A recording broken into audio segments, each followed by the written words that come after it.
যদি তুমি মনে করো জীবনে অনেক কিছু হারিয়ে ফেলেছো, তবে ভেবো না, ভেঙে পড়ো না।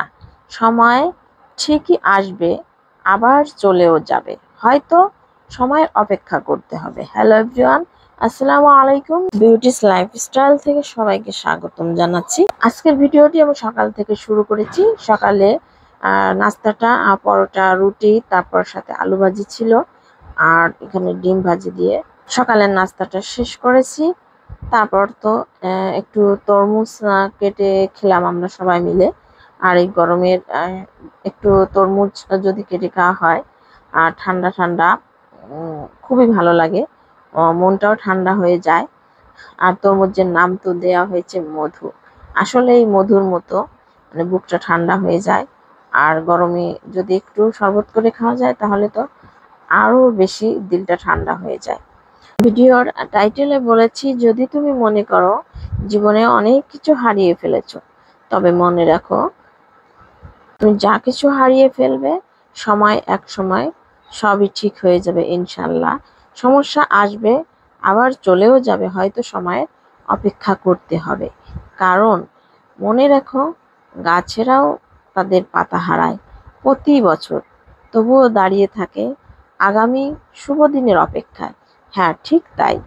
এই পাতাগুলো কয়েকদিন আগে হারিয়ে গিয়েছিল, ঠিক আবার নতুন করে জন্ম নিয়েছে। কি অদ্ভুত, তাই না? এইভাবে নিজেকে সান্ত্বনা দেই, হয়তো একটা সময় এভাবে সব ঠিক হয়ে যাবে ইনশাআল্লাহ। আমিও সবসময় আল্লাহর প্রতি ভরসা রাখি। সময় যতই খারাপ হোক, আল্লাহ সব কিছু এক সময় ঠিক করে দিবেন। আজকে দুপুরে রান্নায় চলে আসছি। শাশুড়ির সবজির বাগান থেকে লাউ শাক নিয়ে আসছি, তরতাজা একবারে কচি লাউ শাক, এবং লাউয়ের ডগা নিয়ে আসা হয়েছে। আর এই লাউয়ের ডগা দিয়ে মাছ দিয়ে রান্না করব। কই মাছ, টাকি মাছ আছে, আবার তেলাপিয়া মাছ, বড় বড় তেলাপিয়া মাছ আছে। তেলাপিয়া মাছগুলো আলাদা ভুনা করব, আর লাউ শাক দিয়ে কই মাছ, টাকি মাছগুলো দিয়ে রান্না করে নিব। আর গ্রামের তরতাজা লাউ শাক তো খেতে দারুণ মজার। শাকসবজির প্রতি তো আমি একটু বেশি দুর্বল। সবুজ শাকসবজি আছে যেখানে, আমিও আছি সেখানে। তারপর মাছগুলো ধুয়ে সুন্দর করে পরিষ্কার করে এক এক করে সব মাছগুলো আমি ভেজে নিচ্ছি। আর মাছগুলো একটু সুন্দর করে ভেজে তারপর এগুলো একটু দো পেঁয়াজের মতো করে নিব, সাথে টমেটোও দিব। আর টমেটো থাকলে, ধনিয়া পাতা থাকলে তো মাছ খেতে দারুণ মজার হয়। এক এক করে মাছগুলো সব ভেজে নিলাম। আর প্রথম কড়াইয়ে কয়েক টুকরো মাছ আগে ভেজে নিয়েছি, মাথা সহ পরে বাকি মাছগুলোও ভেজে নিচ্ছি।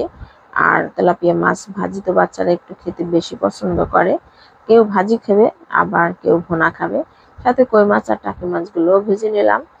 আর এই মাছগুলো গ্রামের পুকুর থেকে তোলা মাছ, এবং দারুণ মজার। ঢাকার শহরে তো মাছ সবসময় কিনেই খেতে হয়, দেশি মাছগুলো খুব কম পাওয়া যায়। তো সাথে আমি টমেটো দিয়ে একটু মশলাটা করে নিয়েছি, আর মশলার উপরে তারপর মাছগুলো সুন্দর করে বিছিয়ে দিচ্ছি।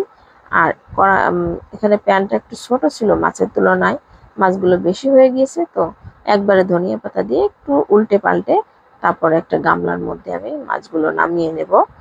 আর সাথে দিয়ে একটা কাঁচামরিচও দিয়ে দেবো একটু স্মেলের জন্য। কাঁচামরিচ দিলে তো রান্নার দারুণ হয়। তারপর ওটা নামিয়ে আমি বসিয়ে দিলাম লাউ শাক।